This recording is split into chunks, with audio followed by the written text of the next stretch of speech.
Okay, guys, so we've been up since 5 this morning, getting all the information we needed for Narja. Now, I'm going to try to condense everything into a much quicker format because this took about an hour and like a half to get all this information. So it's going to be about Narja, all her epiphanies, every card she has, and then, of course, the content to come, because this is all really important stuff for the update coming the rest of this month as well. So, yeah, we got a lot to talk about leading up to season 2. But Narja, as we all know, attribute, instinct, class, controller, very, very straightforward. Now, I think a lot of us were pretty surprised at what this unit is doing, if we're being real. I was not expecting her to be as stacked. But if we go into her cards, we're just jumping right into it. Now, she has a unique gimmick, and this is her one of her basics, her heal basic, where she is going to have a stack called Veracity. So when hitting it and hitting with an attack card, she gets a 40% fixed heal. And if the heal is 50% or higher, there's a 30% damage amount dealt by cards. And when this effect is activated, it decreases by 1. So it is a max stack of 30. Now, it's very similar to like the stack with the like Afterglow and Serennial. So when you use one, it decreases. And when you're using like a card like this, for example, it'll add to it, right? Now, of course, the 2 Veracity that's being added here is from potential. So normally this is only going to be a base heal. You're not going to have the Veracity until you actually unlock this via your potentials. So whether or not you keep this card is going to be based off of that. And then also, of course, the other cards that you're going to be using.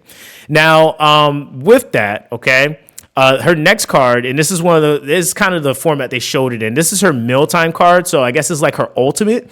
It's a retain unique. Okay. So it has the ability to give you that Veracity, but it also has, if Veracity is decreased, it decreases the cost by 1. And it adds 30% healing amount, a max of 10 until used.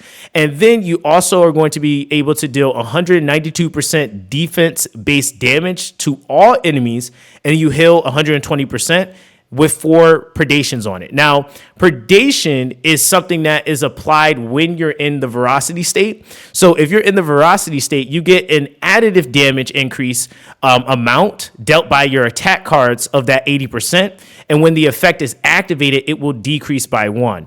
So this is not multiplicative. It is all additive. All right. So the thing that's kind of crazy about this, though, is that you can keep stacking this, right? So like in conjunction to your Veracity, as long as you're in that state, you just basically, with the predation, you're basically going to be able to get the damage amp from that, and then also the healing depending on where your HP threshold is. So if you're under that 50% or above, it changes the effect.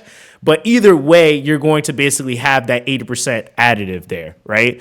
So if we go over to the voluntary control, which is another one of her is her Epiphany cards. Voluntary control, if Veracity is fewer than 6 stacks, she can gain 6 Veracity. If it is 6 or more stacks, she gains 2 Perdition. So basically, it's one of 2 things. It's either going to be allowing you to get to the threshold of having more Veracity. If you already have enough Veracity, it then gives you more Perdition, which just means more damage, essentially. It's kind of stupid, right?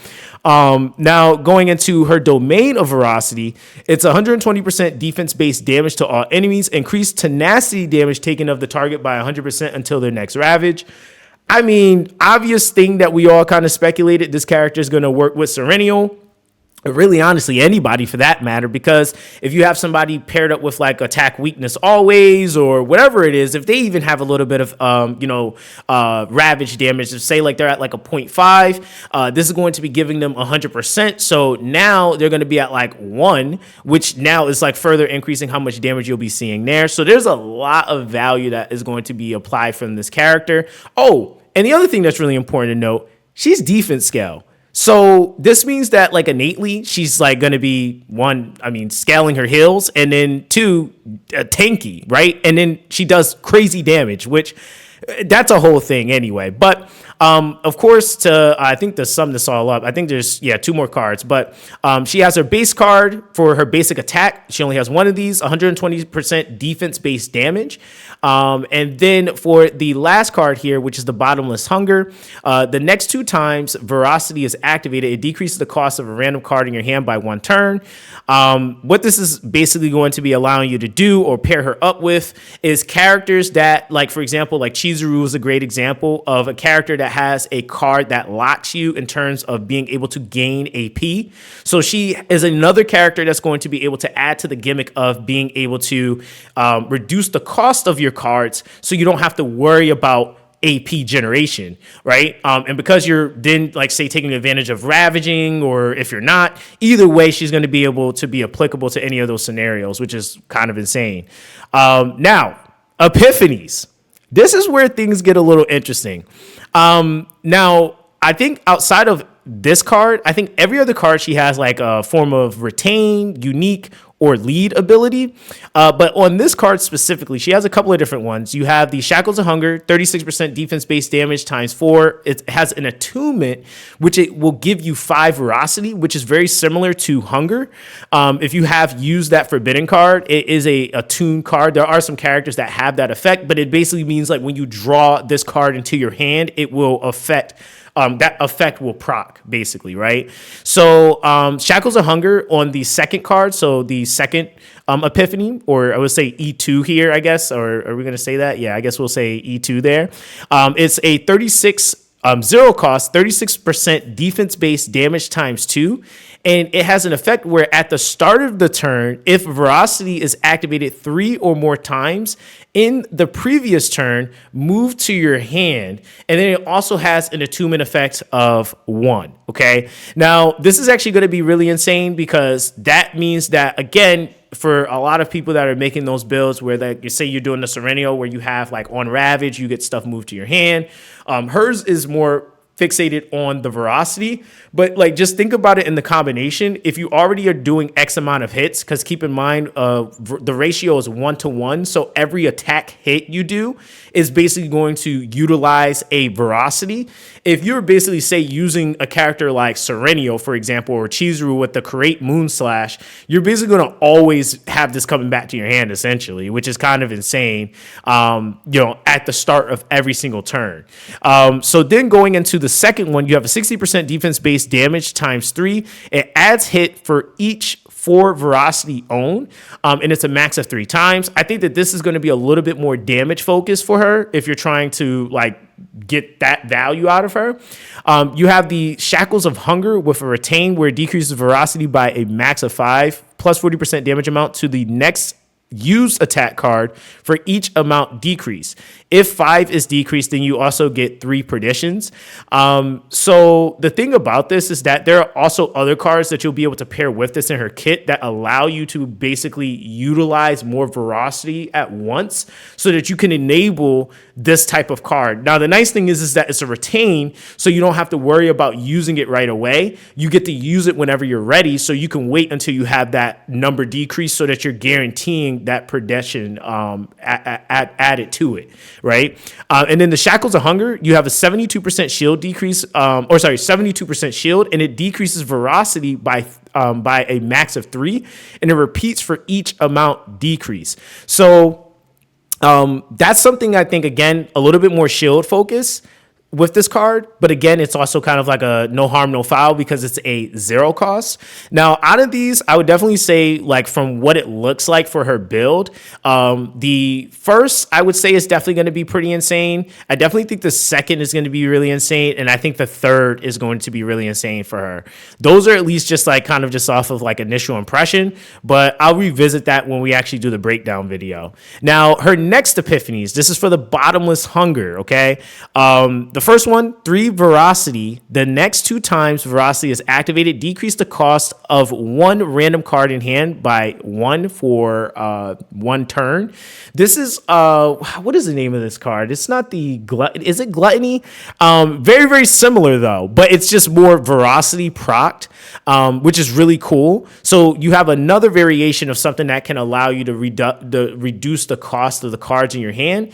Then you go to the second one, it can decrease the cost cost of 2 random cards in your hand by 1 for 1 turn. You have the Bottomless Hunger upgrade, which is also a unique card. So when Veracity is activated 3 times in a turn, it decreases the cost of 1 random card in your hand by 1 until used. It is 1 time per turn. So this, of course, can be like really good because it's until it's used, which means it could be held on like a retained card, for example, and it doesn't like go away. That's just something that sticks. And because it's also an upgrade card, this kind of is like a, one and done type of scenario thing, which is really cool. Now you have the 4th card here, which is the Bottomless Hunger. So you retain for 1 turn plus 100% defense-based damage. I think, again, after now seeing how much damage that Narja can actually do, this is absolutely going to be busted for her own damage. Now, if she is being applied with anyone else, like say she's paired up with a Magna or she's paired up with a Maribel, we're probably going to see some insane scaling too. But just alone, if we're just focused on her damage is actually really insane. Like I honestly, for her to be an AoE is actually really good.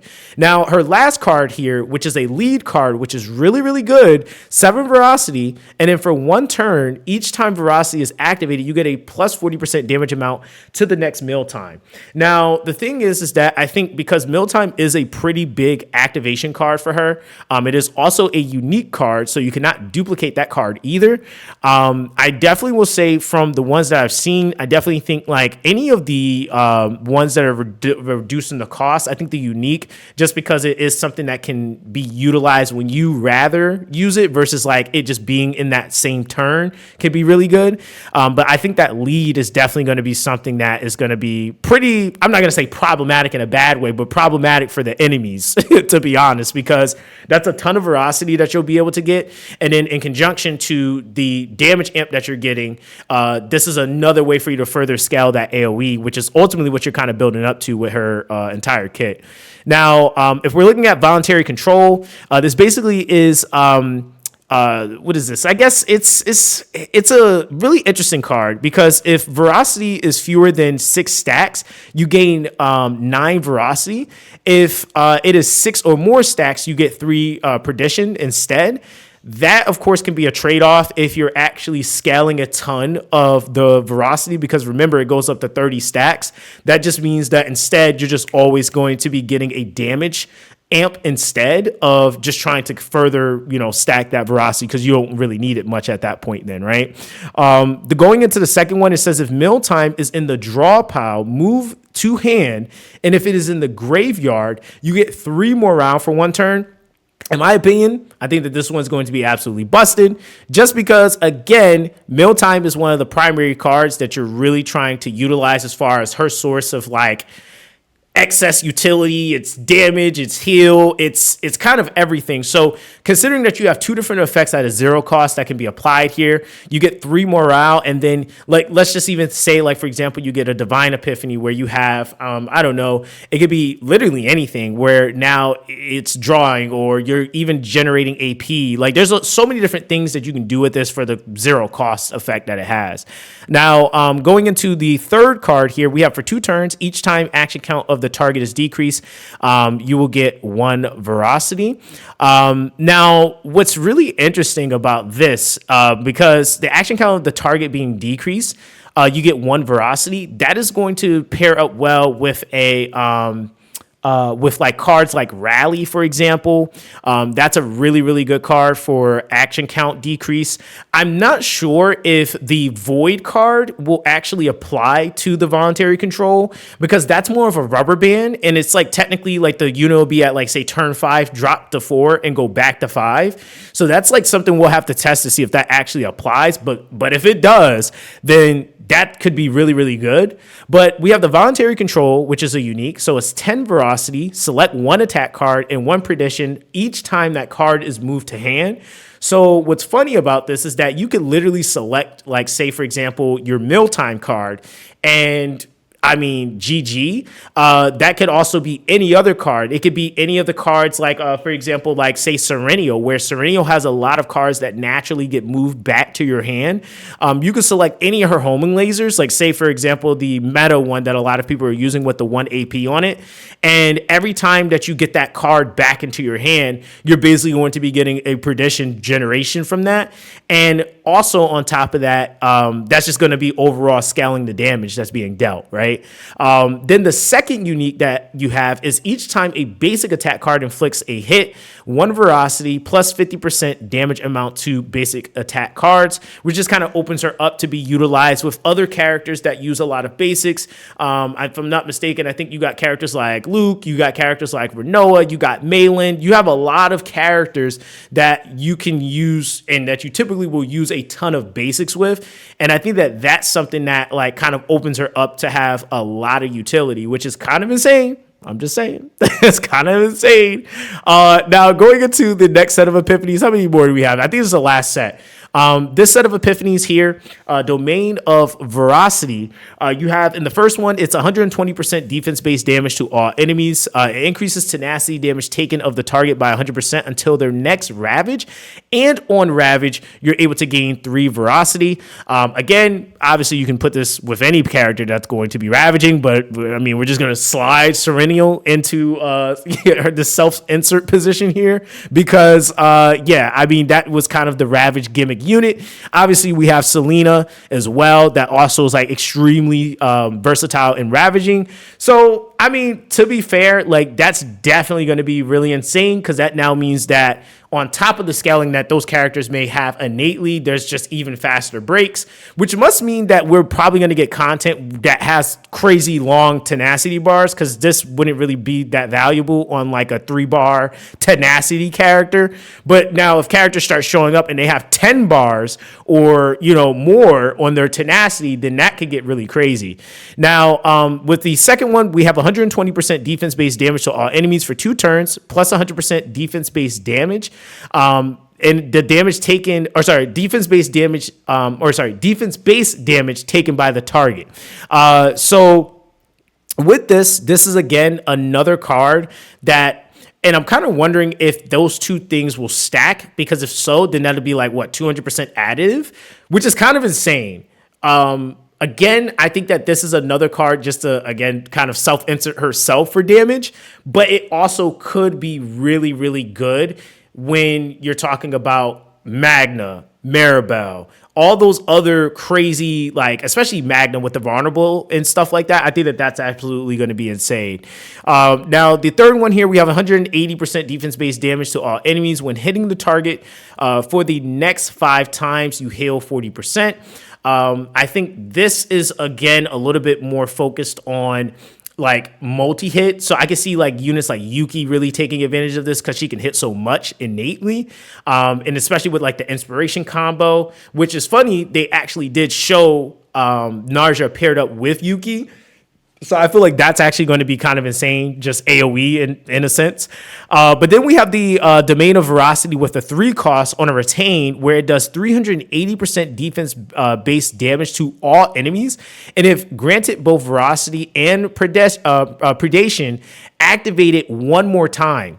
Now, this does have a higher cost, but guess what you could do? You could always either have cards that are coming from her own kit that can reduce your highest cost card by X amount, or of course, there's like Nephilim or Divine Epiphanies where you can reduce this cost so it could be lower.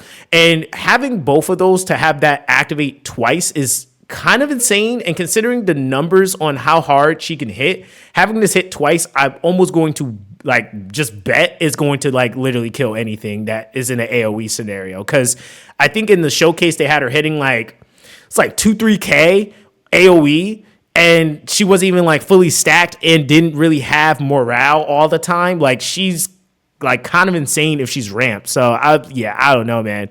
But then the very last one is an upgrade unique. So each time mealtime is used, it is a heal of 200%, which definitely could be a little bit more valuable depending on the setup. It does kind of allow you to like completely remove healers, like if you were using Ray or if you're using Mika, for example.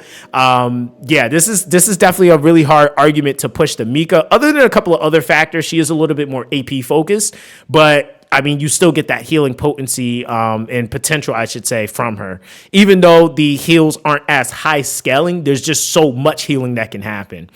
Now, ego skill, okay? So with that all being said, the ego skill is basically 10 veracity, 250% defense-based damage, and if mealtime is in the graveyard, you get 5 predations.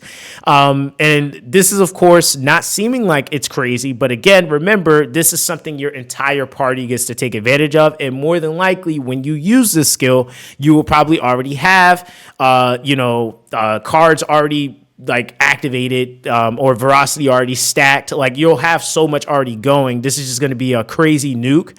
And this, of course, is not including the fact that you have those cards that increase defense-based damage. So I know there was like, G Clef was saying like, this seems okay. But like I was looking at like how much additive stuff you could add to it, including the veracity and the predation. That's going to hit like a monster truck. So yeah, that's just kind of ridiculous all on its own. Now, of course, as far as just kind of overview, because I don't remember every single thing and I didn't screenshot every single thing for the format of her potentials, but her potentials are pretty straightforward. You have obviously your basic, you have your common and uniques. She does have defense and she does have unique. Now, for the very last one here, it's plus damage amount to veracity. If Narja's defense is greater than 300, it's plus 20%. Damage amount to predation. I can't remember what the other two are. I think like one had something to deal with like more heal emphasis. And I think the other was actually, this one actually I do remember. This one adds the 2 veracity to your heal card. So if you want that veracity, you actually need this one in order for you to get that value. So that's just kind of that in a nutshell. Now, partner here, replica of Peltitian. All right, so this is definitely extremely exclusive to Narja. I think that is undeniable, but I will say I don't think that this is bad in any regard. I think it's actually extremely good. So the assigned combatant's defense will be increased anywhere from 8 to 16%. It's plus 20%. Through 40%. Now, mind you, it's through because it's referring to like, and it's basing it off of how many dupes you may have. But defense-based damage for the assigned combatant's instinct cards. So when using a unique attack card of the assigned combatant with an original cost of 6, it is plus 20% through 40% to the damage amount of all allies, and it is a max of 1 stack. Now, the thing is that this is definitely going to be something that you're probably going to want to use a lot of times, just simply because it has a global damage buff that you can add to everything, on top of the fact that it's then giving a buff self-insert to Narja as well. So then the ego skill is also going to be giving you 60% defense-based damage times 4, and you can draw 1 card of this unit's attack cards. Now, this does make it to where, again, this is a little like specific. I guess some other characters could use it, but again, there's no other character for the passive, at least, that has a original cost of 6 card typically in their hand. And she innately has that. So a character would have to basically originally have this in order to even take advantage of this, and then also be instinct, right? And defense scaling. So this is like super specific to her. So that's just kind of that. Now, one of the things they did show, now it was kind of talking about a little bit about like team synergies a little bit, but her being paired up with certain characters, they did show her paired up with, like, for example, Chizuru, Ray. We've seen her with Veronica and Serenio. We've seen her with Yuki and I think, who else was it? It was Yuki and Nia. So, I mean, her combinations are pretty ridiculous because she's essentially going to be a global defense scale healer damage buffer So it's really not a character that you can't really put her with. I mean, like, honestly, like, she can literally be put just about with anybody. Now, I guess the bigger question is like, who is she going to be like directly replacing for a lot of people in their comps? To be fair, in a lot of scenarios, because she doesn't really have a lot of draw manipulation, I wouldn't say she would like directly replace a character like Rey, because Rey is still going to be really good for moving around cards. She also has a lot of morale and other damage amping abilities that you can stack on top of everything that you're doing. But I think because Narja also adds damage to the equation, like if she was just like more support and not as much damage as say like Rey, it would be a whole different story. But because she actually adds so much damage to the equation, I wouldn't even just call her a support. Like she really is like, I would be honest, she's like a support DPS, really is what it feels like from seeing how she kind of is able to enable and like kind of like a support AoE DPS, because she does a lot of AoE damage. So I still feel like having a character like Rey still works.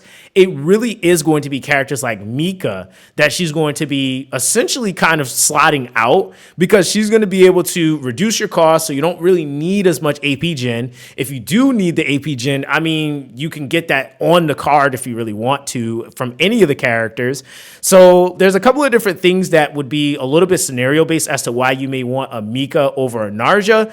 But to be fair, I think there's just so much more leaning towards Narja at this point, and her openness in terms of accessibility seems to be pretty high. So, of course, like I was mentioning, like they showed that there was like different teams. Like, again, point in case, this is like an insane team. I don't know who thought this was a good idea in the development team, but hey, they said, let's let them cook and just have fun, I guess. So yeah, Serenio, Veronica, Narja.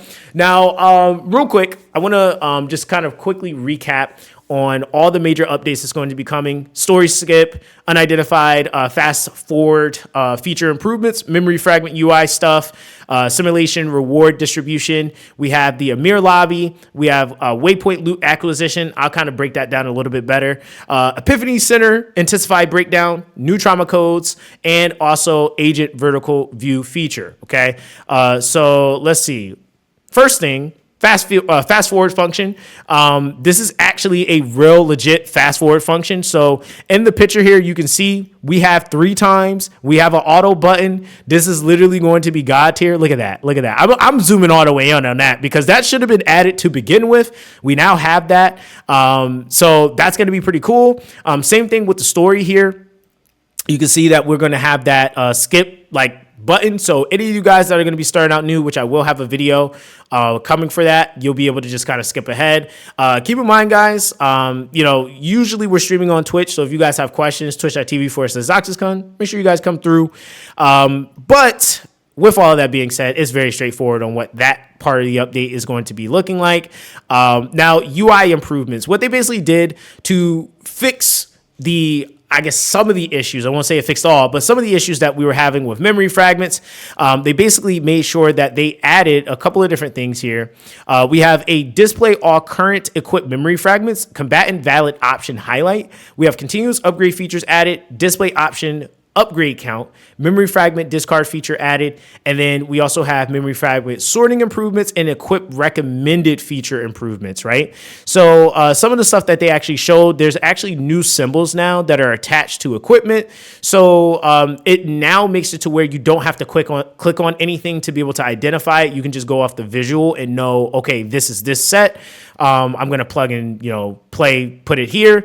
You're going to also notice on the gear, I think it was a little bugged because they were on their test server, but it should actually highlight what stat value you had roll the most on your card, and then it also will show you like every roll that you basically got with a plus, so you'll know now just visually looking at it how many times you rolled into a piece, what stat got the most rolls, etc. Right? So you're not guessing anymore, because as is, it's all blank, so you can't really tell. Other than if you're just a math magician and you just kind of know like what the base to how many times something rolls, which I don't even know that. So yeah, that's just kind of that.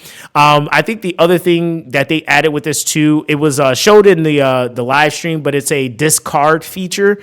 So now when you're going through pieces, there's actually an icon here. I'm actually glad it's right here. This icon right here, if like say the piece is bad, you can hit that icon. And when you go down here to dismantle, it's going to give you now a discard option. That discard option is going to allow you to just discard all those pieces. So when you have that session, say you sit for an hour or so and you're just going through gear, it allows you to be able to disassemble and, you know, kind of go through all that stuff. Now, the other thing is, too, we can compare gear. So now gear will be side by side. So you can actually compare contrast. You don't got to keep clicking on everything so that you have to try to figure out what piece is what. Very, very simplistic QOL that we absolutely needed. Now, the simulation reward distribution improvements, this is going to be happening in this update where you can do 5 times on your run for one run, right? So it is basically going to be 5 entries in one wave, which is going to significantly reduce the amount of time that you're spending doing dailies. And just in general, you just don't have to sit through 3 waves for one run. It's just over. So just more QOL there. Now we're going to actually go back to the beginning because for some reason this saved the other way, which I don't know why. But some of the other stuff that we have, new events, right? So we're going to be getting 10 acres, and this is rescue anchors. For the check-in event, we're going to be getting 350 crystals for the season 2 preview. I'm assuming this is going to be very similar to the like how we had like the season 1, and like each day you logged in and unlocked like some new information, and then there was crystals attached to it. That's more than likely what it's going to be.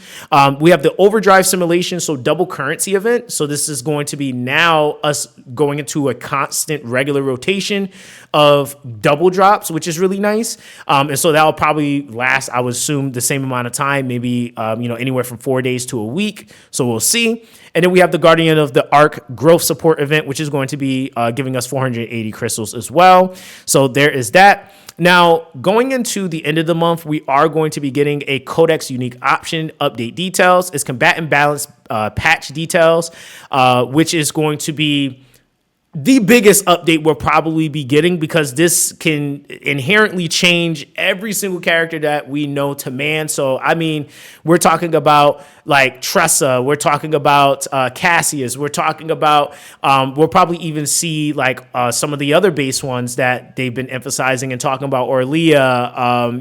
It's going to be possibly a nightmare for some people's favorite characters, and if not a glorious day for others. But we'll have to see, because it's literally an entire patch dedicated to it. So that's going to be more than likely a big deal. Now, of course, as far as major Codex improvements, this is actually really important because we are in an off-season period.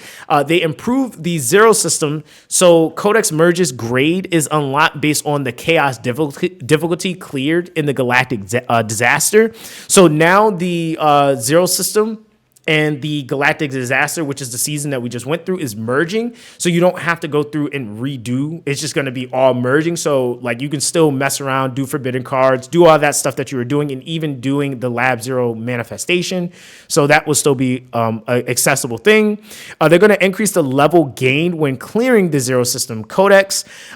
So this is going to be relevant to, if I'm not mistaken, the actual the actual like what's it called? It's like every codex is capped at like 30. So they're going to actually make it a little bit quicker for you to be able to hit that cap so that you can get more access to the rewards. Because like there's like certain cards and there's even certain equipment that's locked behind hitting certain levels. And I would argue a lot of people probably haven't done it because of the cost fallacy behind the zero system so far. So I think that this is going to be making it much easier, more bang for your buck for everything that you're basically investing into it. Now, they adjusted the appearance rates of the codexes obtained through codex merging and clearing, so it's an increased chance for legendary codexes. Now, why is this important? Because they never mentioned that they were actually decreasing the cost of the codexes. So I'm going to assume it's still going to be like 70 something thousand. It's like 72K or 78K. But what they're doing now is they're trying to make it have more value so they don't have to decrease the cost of it, which at that point I mean, I guess that's okay. Like if you were actually getting good ones, the problem is that we were getting a whole bunch of bad ones, and then you're like finally getting the one good one that's like not even really that good, but it's gold, so you take it because you already blasted like 7 million gold, right? So that helps out a lot. And then one of the last things that they have on here is, or last couple of things, is they improved. I guess, the challenging penalties so that we can get higher chaos grades, allowing codexes with higher save data tiers to appear. I don't think this means that we're going to have more than 170 still, but what I do think that means is that it's easier now in the zero system for us to be able to get codexes that are able to have the 160 and 170 save data cap. Right? Because that was like one of the challenges of like you having to do like say unnecessary amounts of codexes just to build up the level. And even then it's like, you weren't able to re-roll it how you were in Lab Zero. So that was its own thing. Now, what they are doing though, is they are doing a Codex merging cost 50% discount event that's going to be literally lasting almost a month. So it's like really like 2 weeks. I'm lying. It's not a month, but it's from the 14th until the 4th, and we'll be basically able to make a codex for half the cost. So like I was saying, like at end game, it's like 70 something thousand. Now it's going to be about like 30 something thousand, which again is going to significantly increase the overall efficiency and output. So this is going to be a really, really good period for you to build up just builds in general. Because I'm not sure if afterwards, when we go into this next season, they're probably not going to have that on the zero system. And this might be more exclusive to when we have off-season periods so that we can actually do more zero system versus when we have the seasonal content, we're going to be more focused on that instead. So I think that may be what they're doing moving forward. Now, last couple of things we have, Narja, Luke, getting new trauma codes. That's obviously going to be more currency is how I look at it, right? The Epiphany Center, intensify breakdown scenarios. This is actually really important because if you don't pick or understand your characters properly now, it will cause you to have a decrease in your affinity. It actually will have it, so you can't build up affinity that quick on your characters. So it's really, really important now. We have way more options to kind of pick from, and you can kind of see that depicted in the picture here, where instead of it being 2, now there's literally 5 options. So you got to literally pick the right thing. And this is only going to be known if you actually know the characters that you play, right? And then, of course, Agent Vertical View feature. This is like one of the last things that, for all my gooners that watch the channel, this is your time to shine. Hey, what you do in private don't got nothing to do with me, all right? So, yeah. This is basically going to be a vertical, I guess, kind of get close and personal with your favorite character. Am I using this feature? Probably not, but are you? Probably. So there you go, right? So there, guys, that's basically everything, summing that all up. Again, I'm going to have more videos coming when the character drops because the update is literally tomorrow. We have a lot to talk about, though. It is a lot that's going to be tested. Give me a little bit of time. Again, if you see like first day thoughts and stuff like that, if you don't really understand the game, take those things with a grain of salt because nobody's really going to know until we really have a good solid couple of days to really get this character going, to know what build is the most efficient or the best build. And she may just have multiple great builds. So yeah, that's basically that, guys. Make sure you guys like and subscribe to the channel. Also, if you guys want to come through to the twitch.tv/Zoxaskun, if you guys want to see any of this stuff live. But other than that, shout out to the YouTube, shout out to the Twitch chat. Everybody stay blessed, and I'll catch you guys in the next one. All right, guys. Peace.